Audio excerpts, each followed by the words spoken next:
नमस्कार। आज हम एक ऐसे विषय की गहराई में उतर रहे हैं जो अक्सर चर्चा और कह सकते हैं विवाद दोनों का केंद्र रहा है। ओशो के विचार और खासकर उनकी किताब सम्मोग से समाधि की ओर में जो बातें कही गई हैं, उन पर आज हम जरा विस्तार से बात करेंगे। आज का हमारा जो मुख्य सवाल है वो ये है कि क्या मनुष्य की सबसे आदिम, सबसे शक्तिशाली ऊर्जा, जिसे हम काम ऊर्जा या यौन शक्ति कहते हैं, क्या वो वाकई मतलब सच में आध्यात्मिक यात्रा का एक रास्ता बन सकती है? क्या ये ऊर्जा हमें समाधि यानी परम ज्ञान की अवस्था तक ले जा सकती है? हमारी ये जो बातचीत है ये इसी किताब के एक विस्तृत सारांश से मिले मुख्य बिंदुओं पर आधारित है। हमारा इरादा बस यही है कि इस जटिल और कई बार जिसे लोग गलत समझ लेते हैं, उस दृष्टिकोण को परत दर परत खोलकर समझने की कोशिश करें। बिल्कुल। और ओशो की तो खासियत यही थी है ना, वो हमेशा स्थापित मान्यताओं को चुनौती देते थे, खासकर आध्यात्मिकता और ये जो मानवीय ऊर्जा है उससे जुड़ी धारणाओं को तो वो सीधी चुनौती देते थे। और ये चर्चा उनके एक बहुत ही मौलिक सिद्धांत पर केंद्रित है, ऊर्जा का रूपांतरण। कैसे एक ही ऊर्जा मतलब शरीर से शुरू होकर चेतना के उच्चतम स्तर तक जा सकती है। हाँ, पर यहाँ ये साफ कर देना बहुत जरूरी है कि हमारा उद्देश्य किसी का पक्ष लेना या विरोध करना नहीं है। हम तो बस जो स्रोत में विचार प्रस्तुत किए गए हैं उन्हें समझने और सामने रखने की कोशिश कर रहे हैं, जिससे एक साफ और संतुलित नजरिया बन सके। तो आइए बात शुरू करते हैं ओशो के उस मूल विचार से कि भाई मनुष्य के भीतर सबसे प्रबल ऊर्जा है कौन सी। स्रोत के मुताबिक ओशो इसे कहते हैं काम शक्ति, सेक्स एनर्जी। और वो इसे सिर्फ एक शारीरिक क्रिया नहीं मानते, बल्कि जीवन का, सृजन का मूल स्रोत मानते हैं, है ना? इसी से तो नया जीवन बनता है। हाँ, ये वाकई बहुत दिलचस्प बात है। स्रोत में ये बताया गया है कि ओशो के अनुसार यही ऊर्जा अगर इसे सही दिशा और समझ दी जाए तो ये ऊपर की ओर उठ सकती है। हाँ। ये प्रेम बन सकती है, ध्यान बन सकती है और आखिर में समाधि तक भी पहुंचा सकती है। उन्होंने इसे समझाने के लिए, मुझे याद है, बिजली का एक उदाहरण भी दिया है। जैसे एक ही बिजली है, वो बल्ब जलाकर रोशनी भी दे सकती है। हाँ। और वो विनाशकारी बम बनकर सब कुछ तबाह भी कर सकती है। अच्छा, मतलब ऊर्जा अपने आप में न्यूट्रल है। बिल्कुल। ऊर्जा स्वयं में न तो अच्छी है न बुरी, महत्वपूर्ण है उसकी दिशा। काम शक्ति के साथ भी वो कहते हैं यही बात लागू होती है। अगर ये नीचे की तरफ बहती है तो सिर्फ शारीरिक वासना में उलझा सकती है, लेकिन अगर इसे बदलने की मतलब रूपांतरित करने की कला सीख ली जाए तो यही ऊर्जा आध्यात्मिक ऊंचाइयों का अनुभव भी करा सकती है। सारा खेल ऊर्जा के प्रवाह की दिशा बदलने का है, नीचे की ओर या ऊपर की ओर। बिल्कुल। और यहीं पर फिर वो वासना और प्रेम के बीच का जो बारीक सा लेकिन बहुत जरूरी अंतर है वो सामने आता है। स्रोत इसे साफ करता है कि वासना यानी लस्ट वो पूरी तरह से शारीरिक तल पर ही सीमित है। उसमें एक किस्म का कह सकते हैं तात्कालिक सुख जरूर है, एक शारीरिक खिंचाव है, लेकिन उसमें कोई भावनात्मक गहराई या कोई आत्मिक जुड़ाव नहीं होता। लेकिन जैसा स्रोत बताता है, जब यही काम ऊर्जा थोड़ी रिफाइंड होती है, परिष्कृत होती है, उसमें भावनाएं जुड़ती हैं, तब वो प्रेम का रूप लेती है, लव। प्रेम सिर्फ शरीर तक नहीं रहता, यहाँ दो आत्माओं के बीच एक पुल जैसा बनना शुरू होता है। प्रेम में मैं और तू के बीच की दीवारें धीरे धीरे पिघलने लगती हैं। ओशो का एक बड़ा महत्वपूर्ण कथन भी यहाँ दिया गया है, वासना अंधी है, प्रेम आंखें खोलता है। बहुत सही कहा। प्रेम को हम वासना का ही एक विकसित, एक ज्यादा सुसंस्कृत रूप मान सकते हैं। ये उस मूल जीवन ऊर्जा को ऊपर की ओर ले जाने की यात्रा का पहला महत्वपूर्ण पड़ाव है, ऐसा कह सकते हैं। वासना में ऊर्जा बाहर की ओर भागती है, दूसरे के शरीर की तरफ। प्रेम में वही ऊर्जा थोड़ी सी अंदर की ओर मुड़ती है, दूसरे की आत्मा को छूने की कोशिश करती है। और यहीं से असल में आध्यात्मिक यात्रा की वास्तविक शुरुआत होती है। ये ऊर्जा को ऊपर उठाने की सीढ़ी का दूसरा पायदान है, वासना पहला। स्रोत में ओशो ने इस पूरी ऊर्जा रूपांतरण की यात्रा के 4 साफ साफ चरण बताएं। ये एक तरह से चेतना के विकास के स्तर हैं, है ना? पहला चरण है काम, सेक्स। ये ऊर्जा का सबसे प्राकृतिक, सबसे बुनियादी स्तर। जीवन यहीं से शुरू होता है। हाँ, ये आधार है, इसे नकारा नहीं जा सकता, इसे दबाया नहीं जा सकता। ओशो के अनुसार इसे समझना जरूरी है। ये ऊर्जा का कच्चा रूप है, मतलब रॉ मटेरियल। इसके बाद दूसरा चरण आता है प्रेम, लव, जैसा हमने अभी बात की। ये काम का ही परिष्कृत रूप है। यहाँ शारीरिक आकर्षण के साथ साथ भावनात्मक जुड़ाव, सहानुभूति और दूसरे के लिए परवाह का भाव जुड़ जाता है। प्रेम में ऊर्जा का केंद्र थोड़ा ऊपर उठता है, हृदय, दिल सक्रिय होता है। यहाँ सिर्फ अपनी जरूरतें नहीं रहती, दूसरे की खुशी भी मायने रखने लगती है। वो जो मैं है वो थोड़ा पीछे हटता है और हम का भाव आने लगता है। यह ऊर्जा को ऊपर की ओर ले जाने में एक बहुत अहम भूमिका निभाता है। अच्छा, यहां से यात्रा और गहरी होती है। तीसरा चरण है भक्ति, डिवोशन।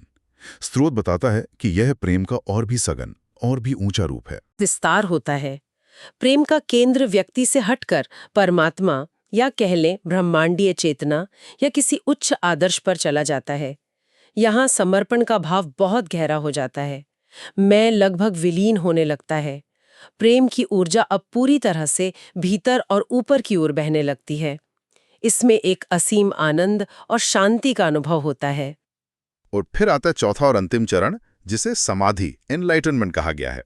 ये इस यात्रा का शिखर है। समाधि वो अवस्था है जहां द्वैत मतलब डुअलिटी पूरी तरह से समाप्त हो जाता है।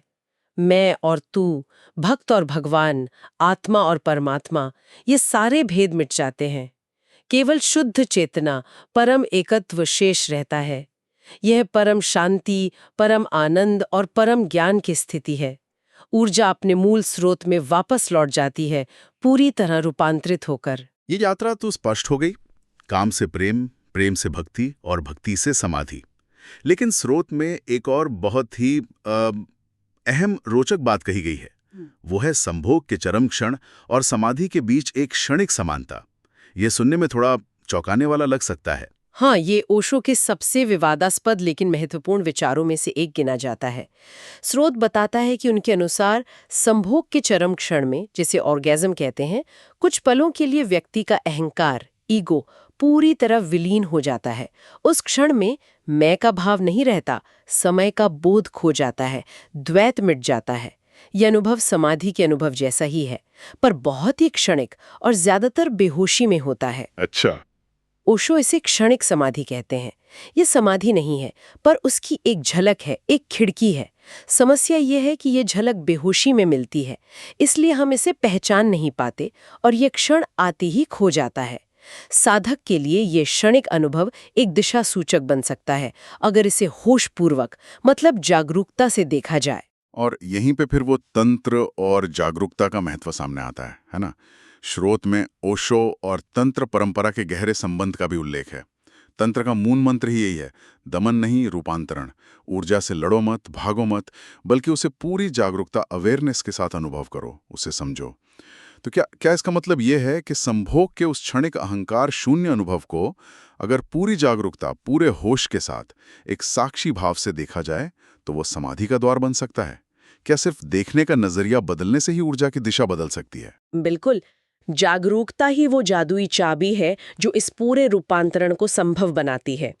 ओशो के अनुसार जब हम किसी भी अनुभव को, चाहे वो काम का हो, क्रोध का हो या प्रेम का, पूरी जागरूकता से देखते हैं तो हम उस ऊर्जा से आइडेंटिफाई नहीं करते, हम उसके मालिक बन जाते हैं। बिना जागरूकता के ऊर्जा या तो नीचे की ओर बहकर नष्ट होती है या दमित होकर, सप्रेस होकर भीतर ही भीतर विकृत हो जाती है। इसीलिए ओशो का एक प्रसिद्ध कथन है, जैसा स्रोत में बताया गया है, संभोग से समाधि तक की यात्रा ही असली आध्यात्मिक यात्रा है। यह दृष्टिकोण ऊर्जा के दमन पर आधारित जो पारंपरिक नैतिकताएं हैं, उनके बिल्कुल विपरीत है। यह ऊर्जा की स्वीकृति, उसके बोध और फिर होशपूर्ण रूपांतरण पर बल देता है। यह कहता है कि जिस ऊर्जा को हम दुश्मन समझ रहे हैं, उसी को मित्र बनाकर उसी सीढ़ी से ऊपर चढ़ा जा सकता है। ये बात हमें समाज की भूमिका पर भी सोचने को मजबूर करती है। स्रोत में इस बात का जिक्र है कि कैसे सदियों से समाज ने और खासकर कई धार्मिक संस्थाओं ने यौन ऊर्जा को पाप या कुछ गंदा कहकर उसका कठोरता से दमन, सप्रेशन किया है। इसे छिपाने की, दबाने की प्रवृत्ति रही है। हाँ, और ओशो का मानना था, और स्रोत भी यही बताता है, कि ये दमन बेहद खतरनाक और विनाशकारी है। दमन करने से ऊर्जा खत्म नहीं होती, क्योंकि ऊर्जा कभी नष्ट नहीं होती, वो सिर्फ अपना रूप बदलती है। दमित ऊर्जा भीतर ही भीतर सड़ती है, विकृत होती है और फिर गलत रास्तों से फूट पड़ती है। स्रोत के अनुसार ओशो मानते थे कि समाज में दिखाई देने वाली अनेक समस्याएं, जैसे ये अनावश्यक हिंसा, अपराध, यौन विकृतियां, यहाँ तक कि अत्यधिक लोभ, ईर्ष्या और कई तरह के मानसिक रोग, ये सब इसी दमित काम ऊर्जा के विकृत रूप हो सकते हैं। जैसे नदी को स्वाभाविक रूप से बहने का रास्ता नहीं मिलता, तो वो या तो तटबंध तोड़कर बाढ़ ले आती है या फिर कहीं रुक कर दलदल बन जाती है। ऊर्जा के साथ भी कुछ ऐसा ही होता है। सही बात है। इसीलिए ओशो का स्पष्ट संदेश था, दमन मत करो, रूपांतरण करो। अगर इसी शक्तिशाली ऊर्जा को जागरूकता और समझ के साथ सही दिशा दी जाए तो ये प्रेम बन सकती है, करुणा बन सकती है, कला या संगीत जैसी रचनात्मकता में ढल सकती है, या फिर ध्यान की गहराइयों में उतरकर व्यक्ति को आंतरिक शांति और संतुलन प्रदान कर सकती है। तो फिर इस पूरी यात्रा का जो अंतिम लक्ष्य बताया गया है, यानी समाधि, वो वास्तव में है क्या? उसे शब्दों में कैसे समझा जा सकता है? स्रोत के अनुसार समाधि को परम शांति, परम आनंद और परम एकत्व की अवस्था के रूप में वर्णित किया गया है। ये वो स्थिति है जहां मैं और तू, जानने वाला और जानी जाने वाली वस्तु, अनुभवकर्ता और अनुभव, इन सब का भेद पूरी तरह मिट जाता है। सब कुछ एक अखंड चेतना में विलीन हो जाता है।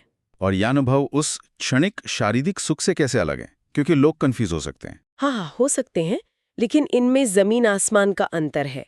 संभोग का सुख, जैसा हमने पहले कहा, वो बिजली की कौंध की तरह क्षणिक होता है, आता है और चला जाता है। अच्छा। और अक्सर उसके बाद एक खालीपन या थकान छोड़ जाता है। जबकि समाधि का आनंद वो सागर की तरह असीम और स्थायी होता है।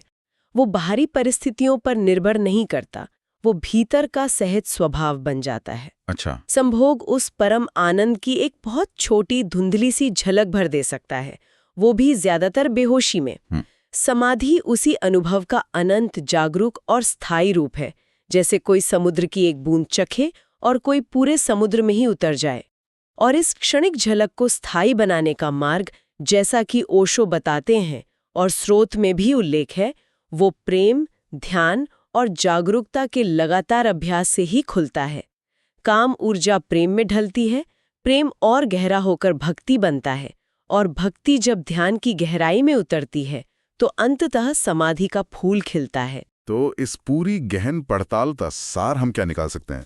ओशो की इस विवादास्पद किताब का केंद्रीय संदेश, जैसा स्रोत हमें दिखाता है, शायद यही है कि काम ऊर्जा कोई पाप या अभिशाप नहीं है, बल्कि ये प्रकृति का एक शक्तिशाली और अनमोल तोहफा है।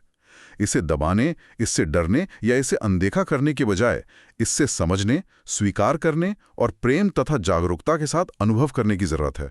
और फिर इसी ऊर्जा को, इसी सीढ़ी को समझदारी से इस्तेमाल करके चेतना के उच्चतम शिखरों तक यानी समाधि तक पहुंचने का आह्वान इसमें किया गया है।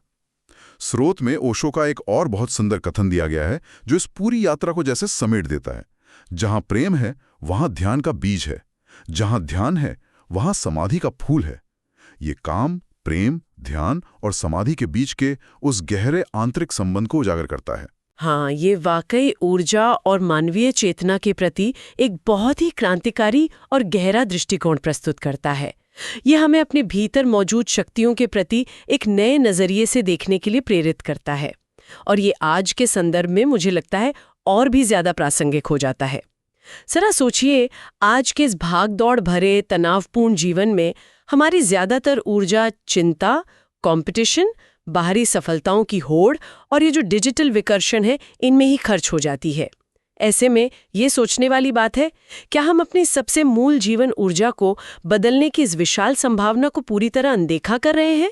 क्या तनाव और चिंता ही हमारी ऊर्जा की अंतिम नियति है, या फिर ओशो का बताया ये रास्ता, ऊर्जा के होशपूर्ण रूपांतरण का रास्ता, ये सिर्फ एक दूर का दार्शनिक विचार न होकर हमारे व्यक्तिगत जीवन में संतुलन, रचनात्मकता और आंतरिक शांति लाने की एक व्यवहारिक कुंजी भी बन सकता है?